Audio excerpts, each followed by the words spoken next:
Good evening friends, welcome back to my channel. তো আমার একটা ব্লগে তোমাদের অনেক অনেক অনেক স্বাগত, ভালোবাসা। তো দেখো আমরা রেডি হয়ে নিয়েছি আর এইসব গুজগাছ চলছে, মানে আমরা এখনই বের হচ্ছি। নতুন ওই যে বাড়িটা আর কি ঠিকঠাক করা হয়েছিল, ওই ঘরে আর কি, নতুন ঘরে আর কি প্রবেশ করব। তো আজকে দিনটাও ভীষণ ভালো, গুরু পূর্ণিমা। তো আমি ভাবলাম যে না, আজকের দিনেই চলো বেরিয়ে পড়ি। আর ওনারাও, আমি বলবো তোমাদের সব পরে। তো ওনারাও আর কি রাজি টাজি সবকিছু হয়ে গেছে সব। কালকে গিয়ে তো সবকিছু কথাবার্তা বলে এসেছি বিকালে গিয়ে, তো তোমাদের সাথে এটা শেয়ার করা হয়নি। তো চলো যেতে যেতে আবার তোমাদের সাথে দেখা হচ্ছে। আর এখন আমাদের অটো চলে আসবে, তো সেই জন্য জয়দীপ সবে অফিস থেকে ফিরেছে, তো আমাকে ফোন করলো যে তুমি রেডি হয়ে না, আমরা মানে আমি যাচ্ছি, গিয়েই তোমাদেরকে নিয়ে বেরিয়ে পড়বো। তো তাড়াতাড়ি করে রুনকে উঠিয়ে খাইয়ে দাইয়ে রেডি করিয়ে নিয়েছি। এ দেখো রুন রেডি হয়ে নিয়েছে, এই দেখো রেডি হয়ে নিয়েছে। তুমি কোথায় যাচ্ছ? আমি নিউ হাউস। New house. রুন নিউ হাউসে যাচ্ছে। তো সবকিছু গুজগাছ, আর এই যে বাসনপত্র, ওইদিকে ট্রলিগুলো দেখতে পাচ্ছ, এই যে এগুলো দাঁড়াও তোমাদের ব্যাক ক্যামেরা দিয়ে দেখাই। তো দেখো এই যে জয়দীপ এগুলো সব ঠিকঠাক করছে গুজগাছ। আর এখানে সব ওই বাসনপত্রগুলো, প্যাকেটগুলো রয়েছে। এখানে আমার ব্যাগে ওই টুকরো টাকরা জিনিস নিয়ে নিয়েছি। আর এখানে ওই যে রুনের ডিম নিয়েছিলাম, তো ডিমটা এখন কিভাবে নেব সেটাই ভাবছি। আর এখানে কালকে ওই বালতিগুলো সব কিনা হয়েছে, বালতি ওই একটা ঘর মোছা আর দুটো এমনি বাথরুমের। আর এই ব্যাগটা কালকে নেওয়া হয়েছে, ব্যাগটার মধ্যে ওই খুচরো খাচরো জিনিস আর কি নেওয়া হবে। হ্যাঁ, আর এখন আর এই যে এই ট্রলিটা, এখানেও মোটামুটি গুজগাছ হয়েছে। তো গুজগাছ হয়ে গেছে কমপ্লিট। আর ওখানে গিয়ে চাল ডাল এগুলো সব কিনতে হবে, কারণ রাত্রেটা দেখি রাতে ঘরেও রান্না করে খেতে পারি, বা যদি নিয়েও আসতে পারি, দেখা যাক কি করা যায়। তো চলো আর বেশি কথা বলছি না, মোটামুটি মানে কমপ্লিটটা করে নিই। কারণ যে টোটো আর অটো আর কি বলা হয়েছে যা একজনকে, তো উনি এসে আর কি নিয়ে যাবেন আমাদের। তো চলো আর বেশি দেরি করছি।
তো দেখতে পাচ্ছ এই যে আমাদের সিঁড়ি, এই সিঁড়ি দিয়ে আর কি এই যে উপরে উঠতে হবে। এই যে উপরে উঠে এটা হচ্ছে একটা 1 BHK রুম, এটা না আমাদের হচ্ছে।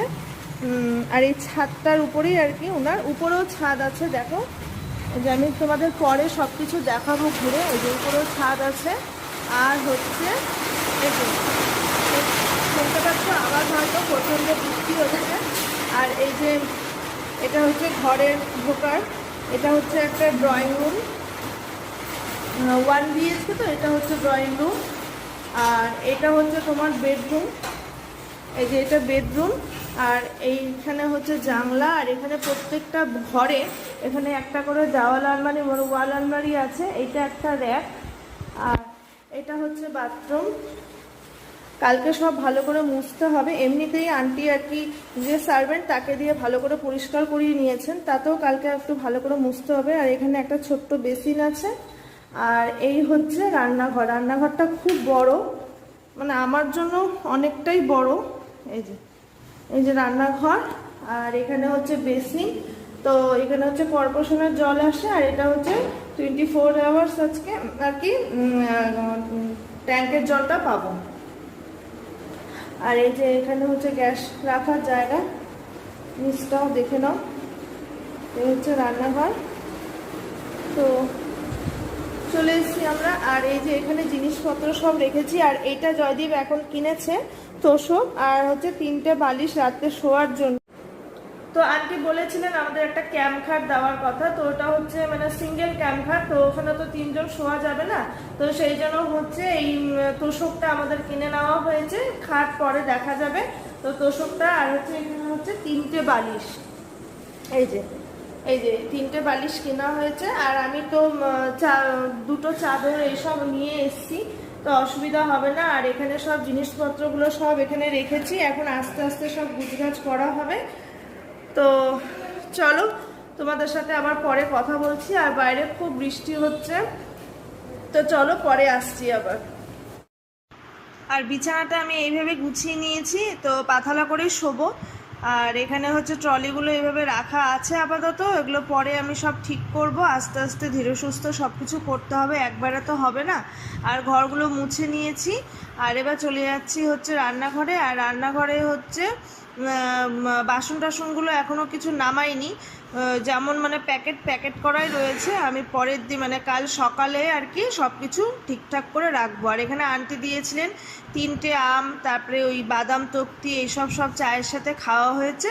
আর এখানে রুনের ভাতটা রাখা আছে। আর এখানে হচ্ছে ঘরটা মুছে আর কি বালতি আর ওইটা এইভাবে রেখেছি। তো হয়ে গেছে মোটামুটি সব কিছু পরিষ্কার। আর পরের দিন মানে কালকে তো সব কিছুই করতে হবে। আর এখানে দেখো টিভি রাখার সব কিছু এখানে একদম তৈরি করা দেওয়ালের মধ্যে সব কিছু। আর এখানে রুন খেলছে। তো চলো তোমরা দেখতে থাকো ব্লগটা। তো ফ্রেন্ডস, আমরা মামে এখন একটু শুয়ে আছি। আর জয়দীপ গেছে ওই চাল তারপরে ডাল, একটু সাবান গুঁড়োর প্যাকেট, এগুলো আর কি টুকটাক জিনিস আনতে। আর একটা হচ্ছে ঠাকুরের ফটো নিয়ে ঢুকেছি ভেতরে, লক্ষ্মী, গণেশ আর সরস্বতী একসাথেই রাখা। তো তোমাদের কালকে এগুলো আমি সব ভালো মতন দেখাবো। সকালে জয়দীপ পুজো দেবে, তো ধূপকাঠিও কেনা হয়েছে। এবার ঠাকুরের ওই প্রসাদ একটু কিছু কেনা হয়নি, তো সেই জন্য জয়দীপ গেছে আর কি। এইসবই আর কি টুকিটাকি সব আনার, তারপরে বাসন মাজার বার ঠার সব কিছু এগুলো সব আনতে হবে। তো যাই হোক, আমরা এখন একটু রেস্ট নিচ্ছি। আর ঘর সব ঝাড়া মোছা করে নিয়েছি, ঝাঁটা নেই তো মুছে নিয়েছি ঘরটা। তো ঝাড়ু যেহেতু কেনা হয়নি, তো সেই জন্য ঘরটা এমনি আমি একটু মুছে নিয়েছি, কারণ এত নোংরা। ওই যে আন্টির সার্ভেন্ট নাকি মুছেছিল, বললো আমাদের, যে উনি বললেন যে আমাদের আর কি পরিষ্কার করে দিয়ে গেছে, কিন্তু বিশ্বাস করো এত নোংরা, পুরো আমার জলটাই না পুরো কালো কুচকুচো হয়ে গেছে। তো কিছু করার নেই। আর নিজের মানে একটা জায়গায় যখন থাকবো মনস্থির করি না, ওইটা দেখবে নিজে হাতে পরিষ্কার না করলে ভালো লাগে না। তো আমি সব কিছু ভালো মতন পরিষ্কার করে নিয়েছি। আর পুরো কালো জল বেরিয়েছে।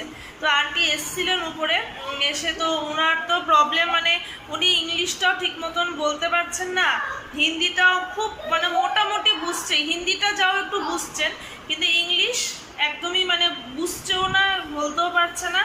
খুবই ওনার পক্ষে খুবই এটা অসুবিধা হচ্ছে। Good morning friends, welcome back to my channel. তো আমি কালকের ব্লগটা এন্ড করতে মানে আর পারিনি, রাত্রেবেলা ঘুমিয়ে পড়েছিলাম, মানে এত টায়ার্ড ছিলাম না রাত্রে, আর ইচ্ছা করেনি ব্লগটা এন্ড করতে। আর মানে শুয়েছি কি ঘুমিয়েছি, পুরো ঘুমিয়ে পড়েছি। আর এই সকালবেলা এখন ভোরবেলা উঠেছি, নেক্সট ব্লগ তোমরা ভোর থেকে দেখতে পারবে করেছি। আর মুখের দিকে তাকিও না, মুখের অবস্থা খুব খারাপ, চুলও আঁচড়ায়নি সকালে উঠে, জাস্ট এরকম রেখে দিয়েছি। আর দেখতে পাবে কত মানে অনেকটা কাজ হয়েছে সকাল থেকে। আর ঠোঁটের অবস্থাও খুব খারাপ, এই দেখো এগুলো এখন শোকাচ্ছে আর এক চামড়া উঠে উঠে যাচ্ছে, শোকাচ্ছে আর চামড়া উঠছে, দেখেছো কত বড় জটঠোসাগুলো হয়েছিল। তো ঠোঁটের অবস্থা খুবই মানে মুখটার অবস্থা খুবই খারাপ। তো চলো আজকের মতন ব্লগটা আমি এখানেই এন্ড করছি। সবাই ভালো থেকো, সুস্থ থেকো। আর ব্লগটা যদি একটু ভালো লাগে তাহলে হচ্ছে চ্যানেলটাকে অবশ্যই সাবস্ক্রাইব করে দিও। টাটা।